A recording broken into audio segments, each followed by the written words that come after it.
في البدء كان الكلمة والكلمة كان عند الله وكان الكلمة الله.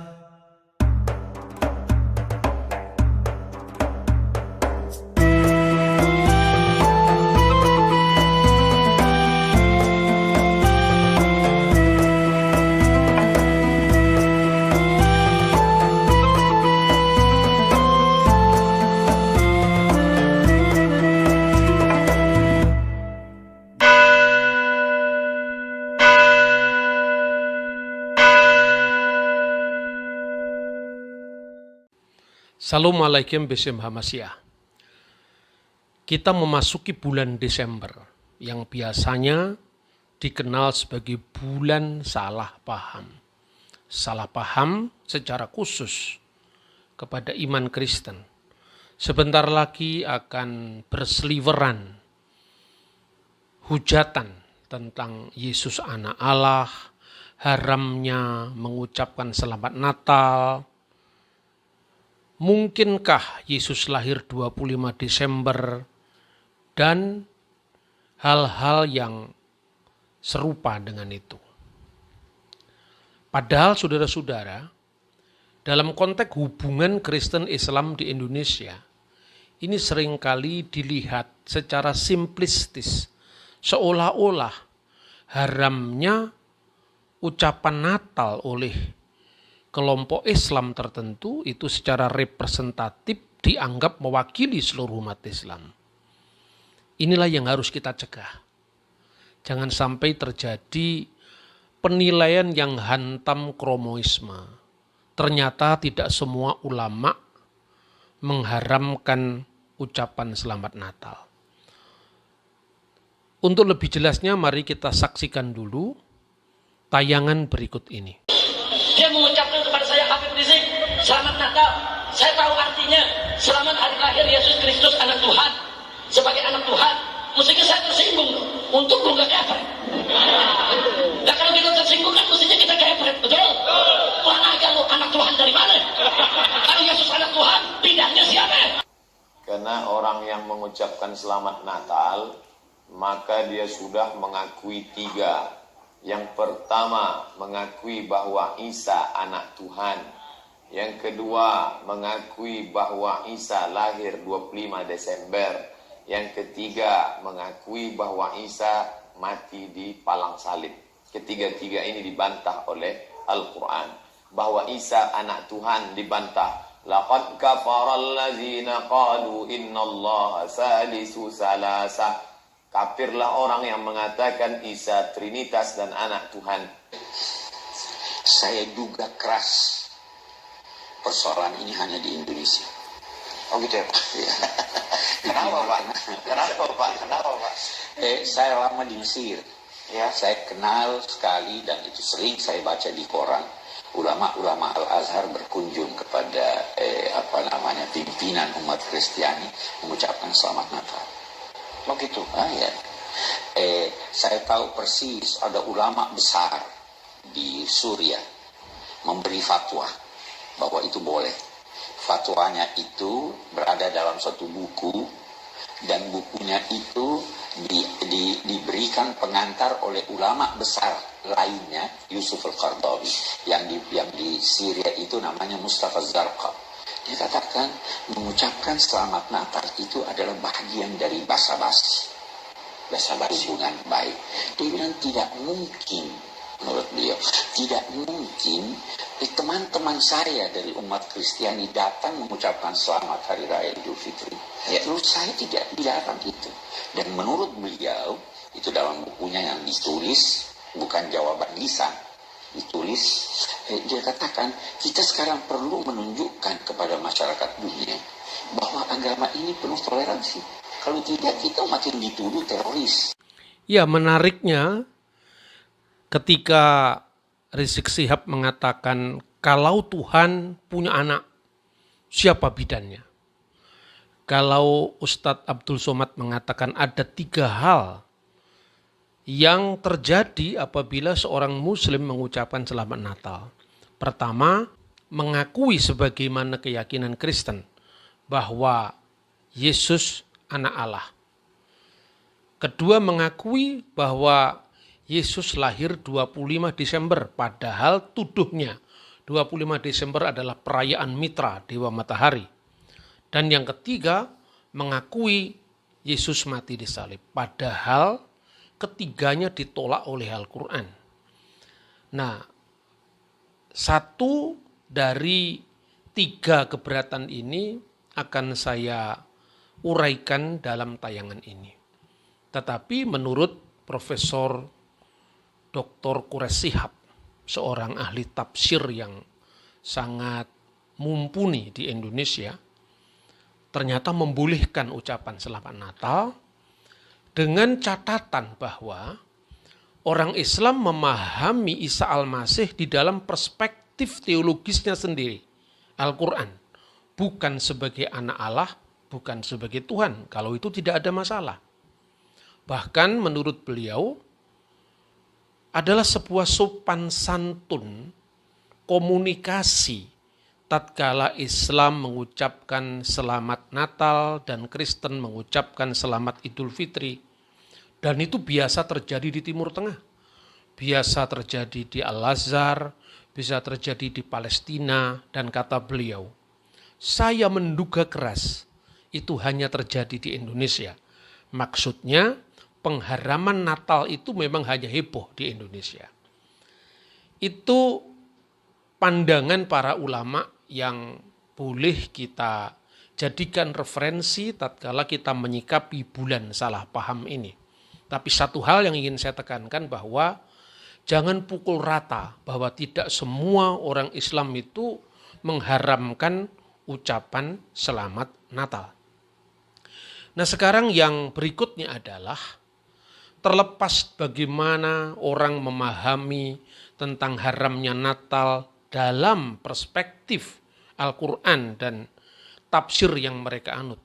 Atau sebaliknya, dalam batas tertentu bisa mengucapkan asal pemahaman teologisnya sesuai dengan pemahaman Islam. Ini yang menurut saya lebih wajar. Tetapi dalam konteks dialog teologis, tentu orang Kristen bisa menjawab, apakah anak Allah itu maksudnya Allah beranak? Apakah memang Yesus tidak lahir tanggal 25 Desember? Tentu orang Kristen memiliki hak jawab. Minimum untuk mendudukkan permasalahan yang sebenarnya. Karena dalam hal ini tentu saja, entah itu boleh, entah itu tidak boleh, entah itu halal, entah itu haram, orang mengucapkan Selamat Natal, toh pihak Kristen tetap harus menjelaskan posisinya. Jadi katakanlah kalau sekarang saya berdiri untuk menjelaskan posisi kekristenan tentang siapakah Yesus dan bagaimana, sekilas tentang tanggal lahirnya. Katakanlah ini bukan sebagai saksi ahli lah, saksi korban. Kalau dalam istilah hukum, kenapa saksi korban? Karena ya kita yang disalahpahami, maka adalah hak jawab kita untuk kita berikan kepada mereka yang salah paham. Nah, saudara-saudara, pertama tentang anak Allah. Istilah anak Allah itu di dalam iman Kristen, bahkan di dalam Yudaisme, agama Yahudi sebelum Kristen, tidak pernah dipahami sebagai anak secara fisik, sehingga memerlukan bidannya siapa. Tidak perlu seperti itu. Nah, saya akan menguraikan fakta-fakta Alkitab dan fakta-fakta sejarah tentang istilah anak Allah atau anak-anak Allah. Yang pertama, istilah anak-anak Allah dalam pengertian metafora, dalam pengertian perumpamaan, ini tidak hanya dijumpai dalam iman Kristen.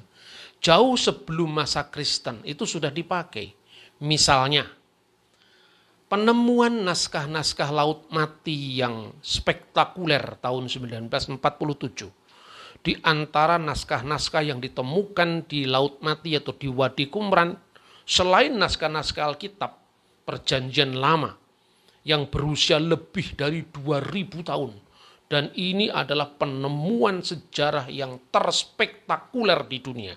Karena ribuan tahun kitab suci Kristen dan Yahudi, khususnya Perjanjian Lama, itu tidak dipalsukan seperti yang dituduhkan banyak orang. Yang kedua, ada naskah-naskah yang memang ditulis oleh sekte Yahud atau kelompok Yahudi yang memisahkan diri dari Bait Allah kira-kira abad kedua sebelum Masehi. Di sana ada satu naskah yang sangat terkenal yang berjudul Milkamah bini Ur wa bini Khosek. Naskah peperangan antara anak-anak terang dan anak-anak gelap.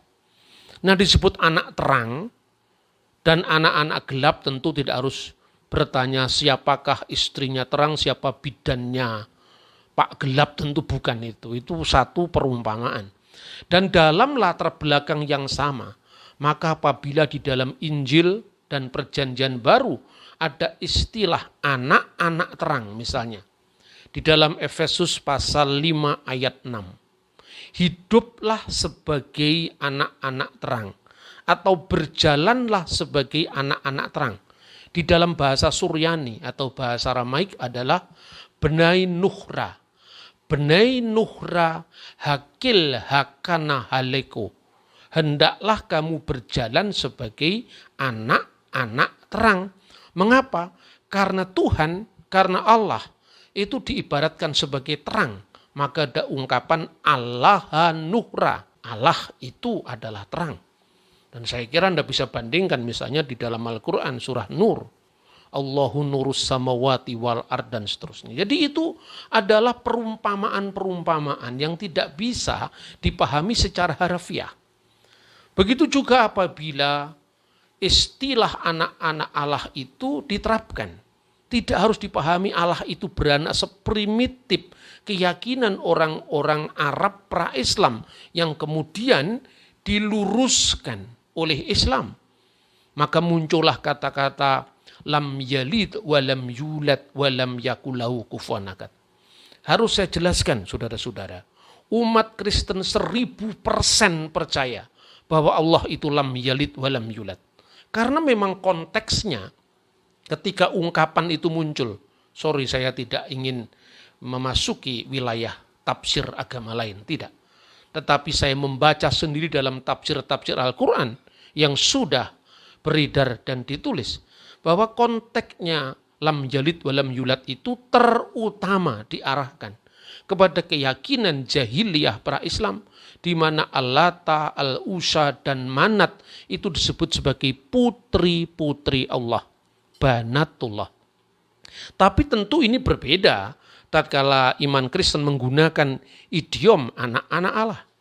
Di dalam bahasa Ibrani Bene Elohim. Di dalam bahasa Arab Ibnullah, ya, Ibnullah. Saya bisa membaca misalnya penggunaan kata jamak dari kata anak-anak Allah itu diterapkan bagi orang-orang yang membawa damai. Isa Al-Masih atau Yesus Kristus mengucapkan ini dalam lisannya sendiri.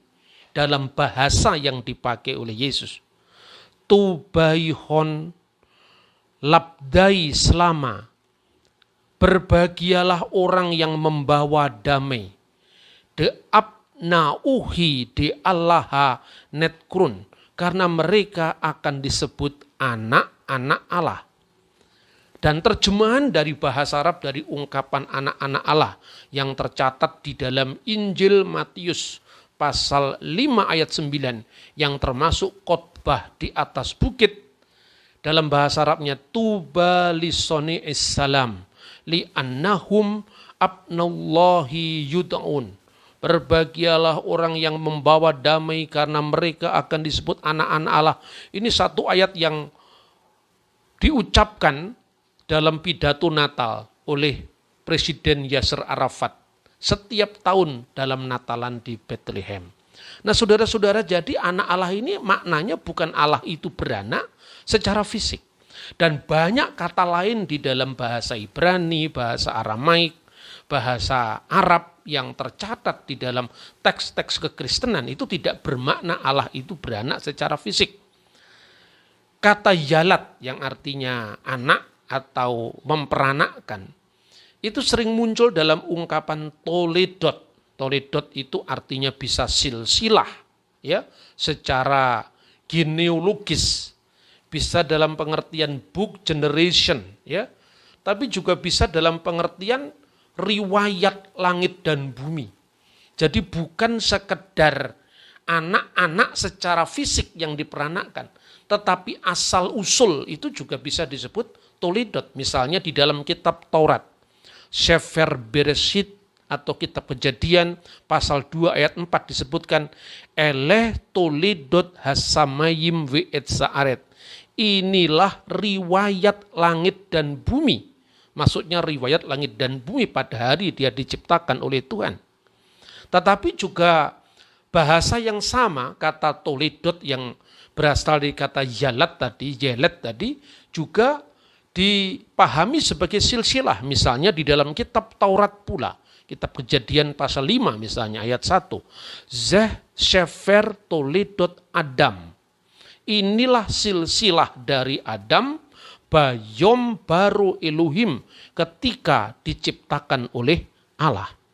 Nah, di dalam makna silsilah secara daging, silsilah secara fisik, Yesus juga disebut keturunan Daud, keturunan Abraham. Dan buku silsilah itu dinamakan Ketaba de Ziliduteh. Zilidut, Ilidut itu toledot di dalam bahasa Ibrani. Ketaba de Ziliduteh, ya.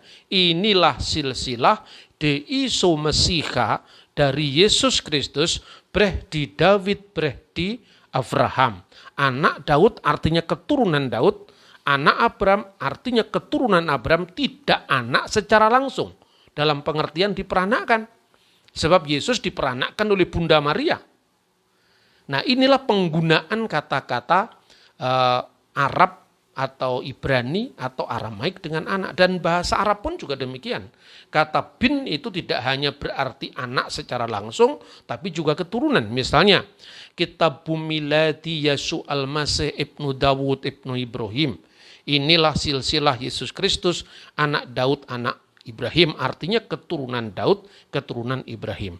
Jadi orang-orang yang membawa damai disebut anak-anak Allah.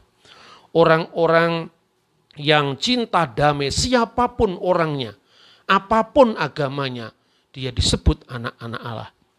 Ini terminologi Injil. Tetapi juga Raja Israel kuno disebut anak Allah. Dan puncak dari pemahaman tentang anak Allah itu di dalam kitab Perjanjian Baru disebut monogenes theos, anak Allah yang tunggal yang diterapkan untuk Yesus Kristus.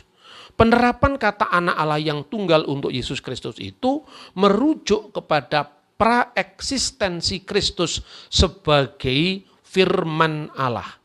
Sebagai firman yang kekal, yang bersama-sama dengan Allah dan tidak lain kecuali Allah sendiri. Bukan merujuk pada kemanusiaan Yesus ketika dia turun atau nuzul menjadi manusia. Oleh karena itu iman Kristen mengakui sepenuhnya Yesus itu adalah ilahi sebagai firman Allah yang adalah Allah dan sepenuhnya insani ketika dia turun ke dunia menjadi manusia dan dilahirkan oleh Maryam al-Adro atau sang perawan Maryam.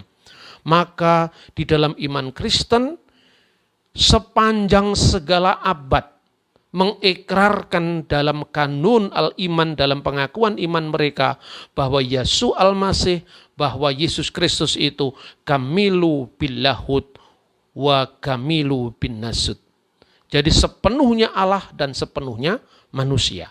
Nah mungkin saudara-saudara muslim bertanya-tanya, bagaimana itu bisa dipahami? Ya tentu Anda tidak harus percaya, karena ini keyakinan Kristen. Sama ketika misalnya orang Kristen dengan hormat menyebut Nabi Muhammad SAW, tapi tidak dalam posisi meyakini seperti kenabian dalam konsep Islam. Seperti juga kita orang Muslim, kita orang Kristen, kita orang non-Buddha mengakui bahwa Siddhartha Gautama adalah sang Buddha yang mendapatkan pencerahan dari Tuhan, tidak harus berarti kita memahami dalam perspektif agama Buddha. Ini adalah sopan santun dalam komunitas, apalagi jauh sebelum negara-negara lain mengenal bagaimana hubungan antar agama yang begitu harmonis, kita sudah mengenal Bhinneka Tunggal Ika. Jadi dalam posisi agree in disagreement, setuju dalam ketidaksetujuan. Anda tidak harus meyakini karena Anda memang seorang Muslim. Anda tidak harus meyakini karena Anda seorang Buddhis terhadap iman Kristen. Tetapi minimum Anda memahami dan tidak melakukan kesalahpahaman yang berlarut-larut tentang iman orang lain.